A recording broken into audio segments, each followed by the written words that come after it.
Besima Ab World and Mefeskadus Adwamla Amin. Besima Ab World and Mefeskadus Adwamla Amin. Besima Ab World and Mefeskadus Adwamla Amin. Yes, good morning, blessings and love, and Melcom Fesika. Happy Easter. Hope everyone is enjoying the season if you observe. Usually the Ethiopian Orthodox Easter falls at a very different time to the other churches, but this year, through the different calculations, it falls at exactly the same time. So yesterday being Good Friday, tomorrow being Easter Sunday. And yeah, I went to church yesterday for Good Friday and took part in the Siklet tradition, which is the constant prayers and prostrations, where you do 400 prayers almost non-stop throughout the day, in the middle of reading and listening to the crucifixion narrative from the Bible. So yeah, incredibly strong spiritual day. I didn't last the whole time. I did about 6.5 hours and my body was just like, can't take any more, do you know what I mean? But yeah, truly, really fulfilling spiritual experience, and yeah, incredible, really incredible. So today's reading, Joshua 16, give thanks. The lot came out for the children of Joseph from the Jordan at Jericho, at the waters of Jericho on the east, even the wilderness, going up from Jericho through the hill country to Bethel. It went from Bethel to Luz, and passed along the border of the Akites to Ataroth, and it went down westward to the border of the Japhelites, and the border of Beth Horon, the lower, and on the Gezer, and ended at the sea.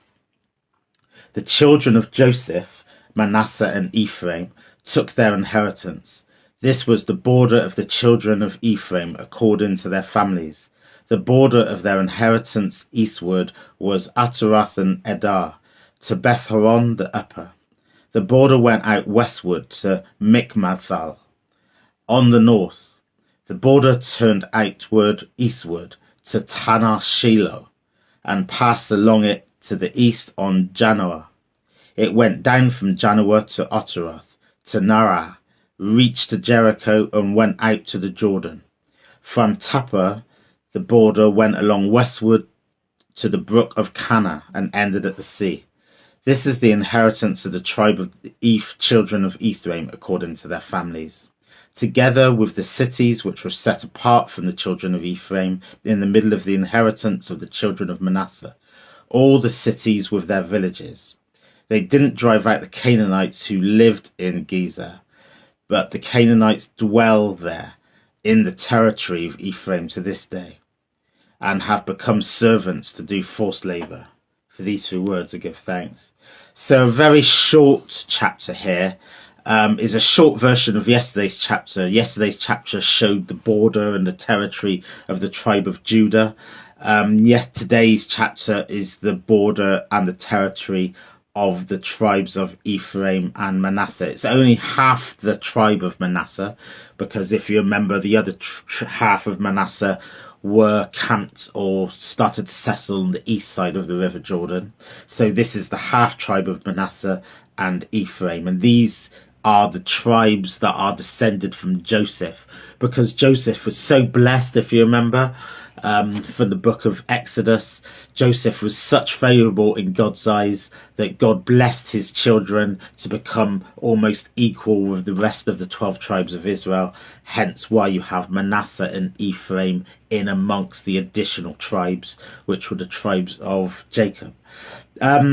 And as it says here, the Canaanites were not completely driven out of the land. They continued to live within the land as servants for the Manasseh and Ephraim tribes. I'm not sure if I have a huge amount to say on this chapter. It's quite similar to what we have before in terms of God's blessing being manifested. You know, all those years previously, we saw God bless Joseph with that honour to give Manasseh and Ephraim an inheritance, and here we see that being manifested, you know, after 5 or 6, no, it's actually 600 to 700 years, isn't it, since, so we're seeing that honoured, and we've spoken about that previously. also the fact that the Canaanites still live amongst the people. One of the allegorical readings of that, thinking about again the body, thinking about our body as a spiritual vessel, is the Canaanites represent those parts of our body and those parts of our behaviour which are sinful, that we still live with and tolerate. So if we're doing things that we know aren't right and acceptable in the eyes of God, but we still continue to do them, and we're almost turning a blind eye to ourselves, we keep doing these things knowing that they're not right, but we're tolerating them because actually it makes us feel better to tolerate them, and it's like the easy road. So the allegorical reading of this is the Canaanites that continue to dwell in that space are akin to the sins that we have in our own day-to-day practices that we just continue to do, and we don't try to stop, essentially.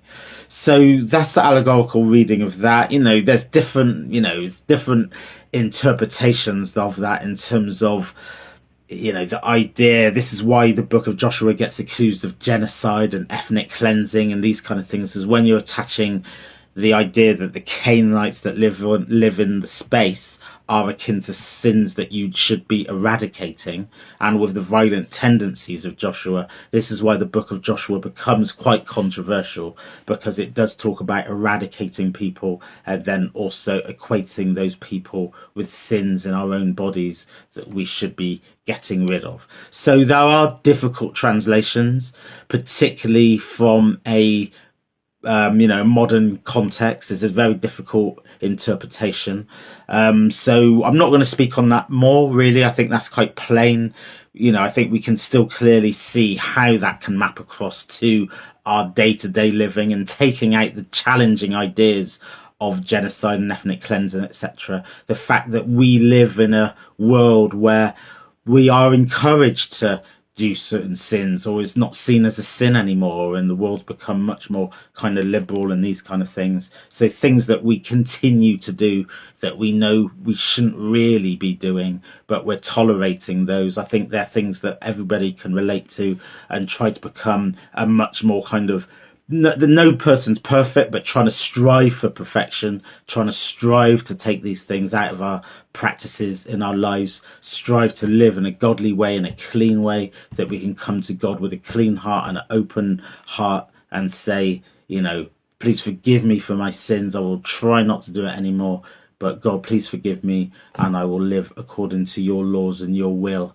And yeah, thank you for having blessings on my life. So yeah, that's the main message, really. So I'll end it here, but have a blessed day, a blessed love, blessed Fasika season, and God willing, I'll be back with more tomorrow.